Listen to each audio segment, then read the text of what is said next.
सर्वप्रथम तो आज के पावन पर्व मकर संक्रांति पर हार्दिक शुभकामनाएं। और हमारे चैनल ज्ञान एंड नॉलेज रक्षा से रक्षा में सबका हार्दिक स्वागत है। और प्रकृति का आनंद लीजिए, साथ में त्यौहार का आनंद लीजिए और इनका वैज्ञानिक और आध्यात्मिक महत्व भी समझने का आज हम सब प्रयास करते हैं। देखिए, भारत के जो भी भारतीय त्यौहार हमारे जो प्राचीन और आदिकाल से मनाए जाते रहे हैं, वो पूरे वैज्ञानिक और प्रकृति के वैज्ञानिक सिस्टम पर आधारित हैं। और ये मकर संक्रांति भी पूरी तरह से वैज्ञानिक है। और जो जलवायु परिवर्तन और प्रकृति परिवर्तन तथा पर्यावरण वातावरण के परिवर्तन से इसका सीधा संबंध है।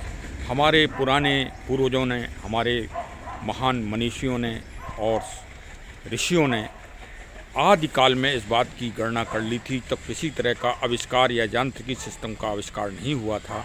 उस समय खगोलीय और वैज्ञानिक घटनाओं की चाल को उन्होंने समझ लिया था, उसकी गति को समझ लिया था। कितनी बड़ी बात है। ये तो आज सिद्ध हो रहा है कि सूर्य अपनी स्थिति को साल में 2 बार ही परिवर्तित करता है और वो दोनों परिवर्तन 6-6 माह के अंदर होते हैं। अब 10 दिन आगे हो सकते हैं, 10 दिन पीछे हो सकते हैं। इस विवाद में पड़ना तो गलत बात है, लेकिन ये परिवर्तन होते हैं। और यदि आप उसको थोरोली अगर आप चेक करें, बिल्कुल नासा और सारे कंप्यूटराइज लग जाएं, तो आप पा लेंगे कि जो आज का दिन है वास्तव में सूर्य में हल्का सा परिवर्तन आज के दिन से ही चालू हो जाएगा। और देखिए, आप सामने प्रकृति का परिवर्तन दिखाई देने लगे। जी, अभी 5 दिन पहले कोई फूल या कोई हरी पत्ती आप किसी पौधे में नहीं देख सकते थे, और आज से ही परिवर्तन चालू हो गया। सामने आप देख ही रहे हैं कितने सुंदर गुड़हल के फूल हैं, और इनसे मैं आपका स्वागत कर रहा हूं और आगे फिर चालू कर रहा हूं। तो सूर्य की गति के आधार पर हमारी वैदिक गणित चलती है। देखिए, सूर्य की 12 राशियां हैं, तो 12 नक्षत्र हो गए, 12 ग्रह हो गए, 27 नक्षत्र हैं। तो 12 राशियों के से हमारा ज्योतिष और उसका संचालन होता है।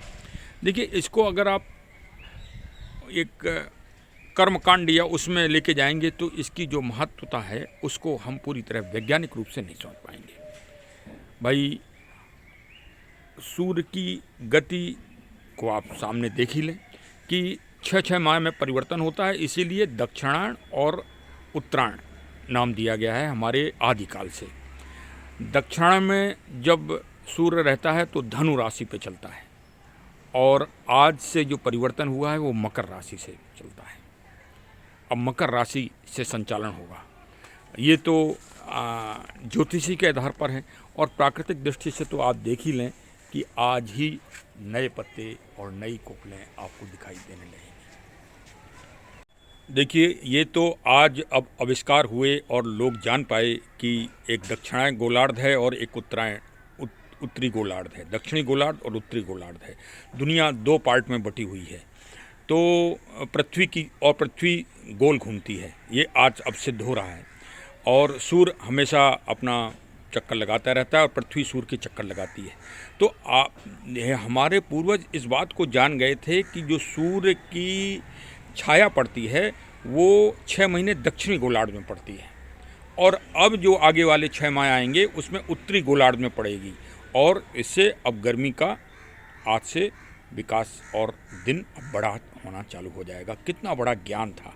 चलिए, पूर्वजों को हम सम्मान देते हैं, उनकी वैज्ञानिकता को हम महत्व देते हैं, और हम उनके ऋणी हैं। और ऋणी जो समाज अपने पूर्वजों का ऋणी रहता है वही विकास करता है।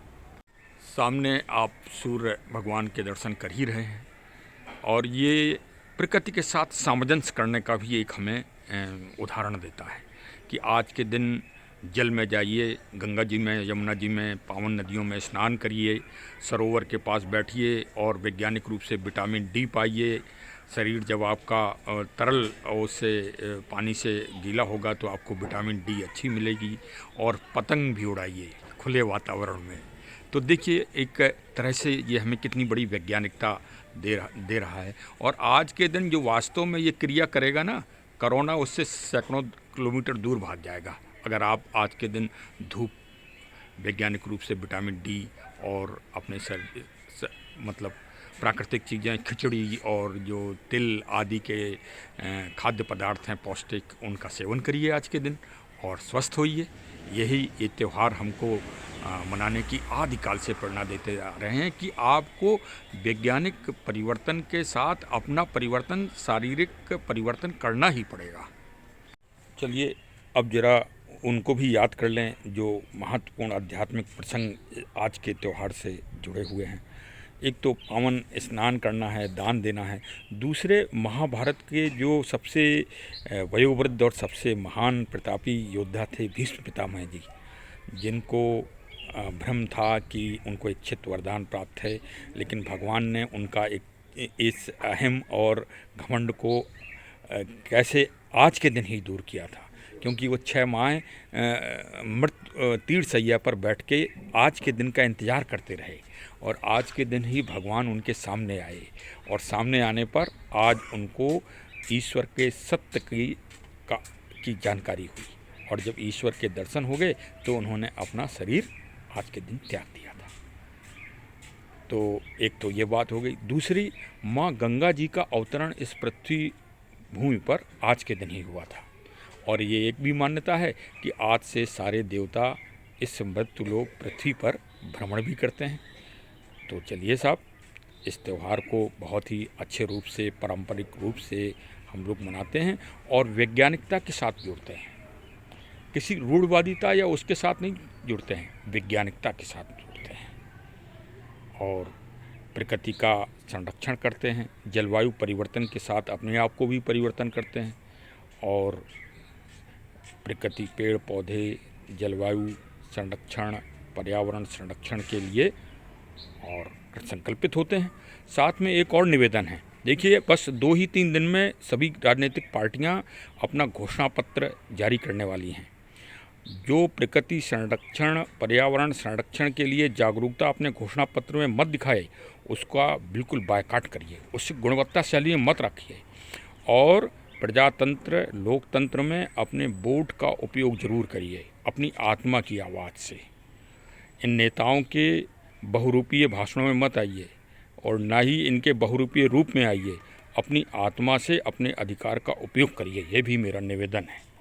चलिए, लोकतंत्र को मजबूत करिए, साथ में प्रकृति, पेड़ पौधे और प्रकृति को भी मजबूत करिए। बहुत बहुत धन्यवाद। हमारे चैनल से जुड़े रहें, सब्सक्राइब करते रहें और प्रकृति की अच्छी अच्छी जानकारी और ज्ञान प्राप्त करते रहें। धन्यवाद, धन्यवाद।